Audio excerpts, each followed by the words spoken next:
ओम नमः शिवाय।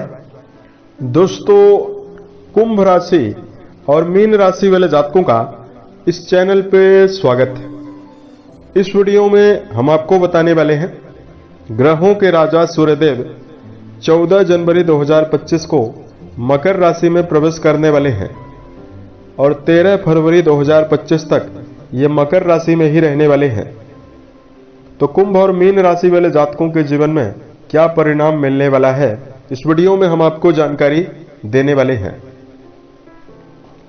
14 जनवरी 2025 को 8:55 पर सूर्य मकर राशि में जाने वाले हैं और ये गुरु की दृष्टियों के माध्यम से संबंध बनाएंगे और 24 जनवरी से ये बुध के साथ बुधादित्य नामक राजयोग भी मकर राशि में ही बनाने वाले हैं।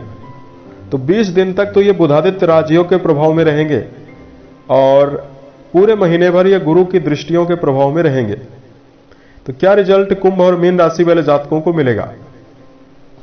क्या हाल ही में हुए नुकसान की भरपाई आपके जीवन में ग्रहों के राजा सूर्य करने वाले हैं? यही जानकारी हम आपको देने वाले हैं।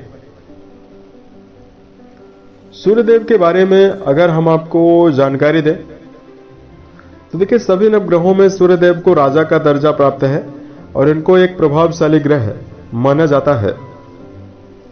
सूर्य को आत्मा, पिता, सरकारी क्षेत्र, मान सम्मान की प्राप्ति, आजीविका, सत्ता सुख, राजनीतिक जीवन और पेट का कारक माना जाता है। इन सभी चीजों पर सूर्य का व्यापक प्रभाव होता है।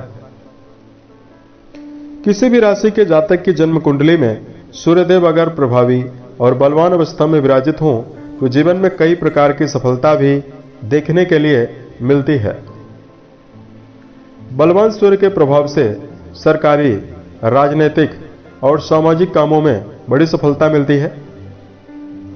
अगर सूर्यदेव कुंडली में बलवान अवस्था में विराजित हों तो पिता का सहयोग, पैतृक संपत्ति से लाभ जीवन में जरूर मिलता है। बलवान सूर्य के प्रभाव से रोग प्रतिरोधक क्षमता मजबूत रहती है। इसकी वजह से कोई भी शरीर में बीमारी जल्दी नहीं हो पाती है। सूर्य अगर बलवान अवस्था में विराजित हो तो सामाजिक सम्मान और पारिवारिक सम्मान में वृद्धि देखने के लिए भी मिलती है। लेकिन यही सूर्य अगर कुंडली में खराब अवस्था में विराजित हो तो संकटों और समस्याओं का सामना भी जीवन में करना पड़ता है। कमजोर सूर्य के प्रभाव से पिता के विचारों के साथ व्यक्ति के विचार नहीं मिल पाते हैं तो पिता का सहयोग जीवन में कम मिलता है। पीड़ित सूर्य के प्रभाव से पेट की बीमारी, हड्डी में समस्या, पीलिया की बीमारी, चर्म रोग की समस्या देखने के लिए भी मिलती है। तथा सूर्य के कमजोर होने पर अधिक मेहनत करने के बावजूद भी सरकारी क्षेत्रों में सफलता कम मिल पाती है। अब आइए हम आपको बताते हैं क्या परिवर्तन आपके जीवन में मिलने वाला है।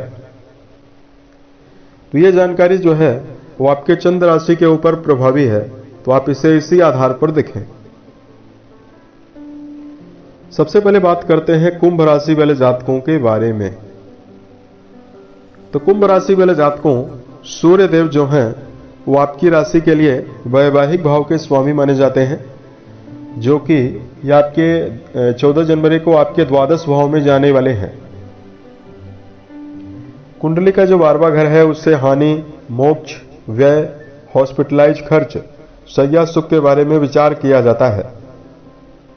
यहां पर सूर्यदेव विराजित रहने वाले हैं तो मिला जुला परिणाम आपको मिल सकता है।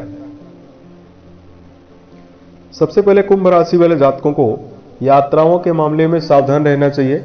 यदि आप लंबी दूरी की यात्रा कर रहे हैं तो आपको यात्रा में अलर्ट होकर चलने की आवश्यकता जरूर इस समयावधि में रहने वाली है। द्वादश भाव में सूर्यदेव विराजित रहेंगे। नौकरी पेशा जातकों को सफलता जरूर मिलने वाली है, लेकिन यदि आप योजनाबद्ध तरीके से काम नहीं करते हैं या यदि आप अपने जीवन में आलस्य को साथ लेकर चलते हैं तो आपको नुकसान ज्यादा हो सकता है। बिजनेस पार्टनरशिप में आपको समस्याओं का सामना करना पड़ सकता है, विवादों का सामना करना पड़ सकता है। इसलिए पार्टनरशिप में यदि आप कोई भी काम कर रहे हैं वहां पर आपको जरूर खास नजर रखकर चलने की आवश्यकता रहने वाली है। कुंडली के द्वादश भाव से हॉस्पिटलाइज खर्चों के बारे में और अनावश्यक खर्चों का भी विचार किया जाता है, इसलिए खर्चों में वृद्धि भी आपके जीवन में होने का प्रबल योग बन रहा है। उसके साथ साथ इस समयावधि में कुंभ राशि जो है, वैवाहिक जीवन में आपको अलर्ट रहना चाहिए। सूर्यदेव शनि की राशि में मौजूद हैं और आपके द्वादश भाव में मौजूद हैं, तो जीवन साथी के प्रति एक बेहतरीन समर्पण बनाकर आपको चलने की आवश्यकता रहने वाली है। यदि आप अपने जीवन में जीवन साथी के साथ विचारों को मिलाने का काम नहीं करेंगे तो व्यर्थ में बहस और विवादों का सामना भी आपको करना पड़ सकता है। और यहां पर जातकों को बताना चाहते हैं कि इसलिए भावनात्मक जुड़ाव अपने संबंधों में बनाकर चलने की आवश्यकता जरूर रहने वाली है। अब बात करते हैं मीन राशि वाले जातकों के बारे में। मीन राशि वाले जातकों, आपकी राशि के स्वामी देवगुरु बृहस्पति माने जाते हैं, जो सूर्य देव के परम मित्र माने जाते हैं। आपकी राशि के लिए सूर्य देवता जो हैं वो लाभ भाव में प्रवेश करने वाले हैं।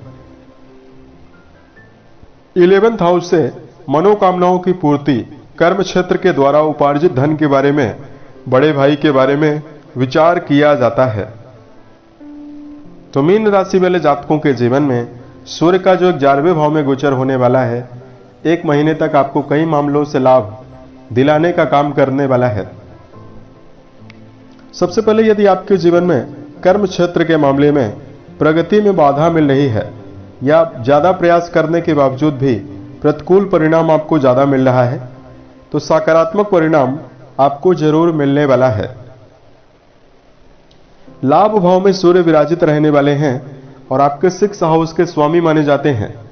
6ठा घर कुंडली में नौकरी को रिप्रेजेंट करता है, तो नौकरी के मामले में किसी प्रकार का प्रमोशन जैसी स्थिति यदि आप जीवन में लेकर चल रहे हैं, नौकरी में पदोन्नति की संभावना भी मीन राशि वाले जातकों को इस समय में मिल सकती है।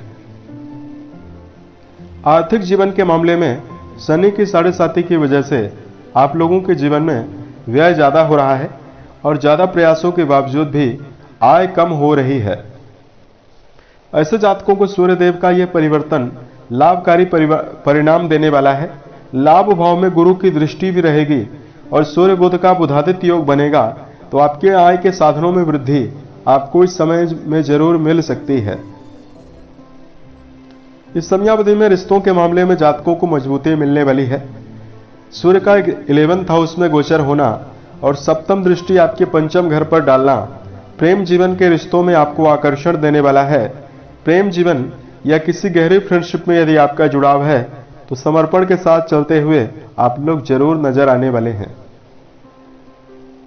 वहीं दूसरी ओर वैवाहिक जीवन का रिश्ता भी मजबूत बनने की संभावना दिखाई दे रही है। कुंडली का पंचम घर जो है शिक्षा के लिए भी रिप्रेजेंट करता है, इसलिए एजुकेशन सेक्टर में जुड़े हुए मीन राशि वाले जातकों को भी सफलता मिलने वाली है। 11th हाउस में सूर्यदेव विराजित रहेंगे।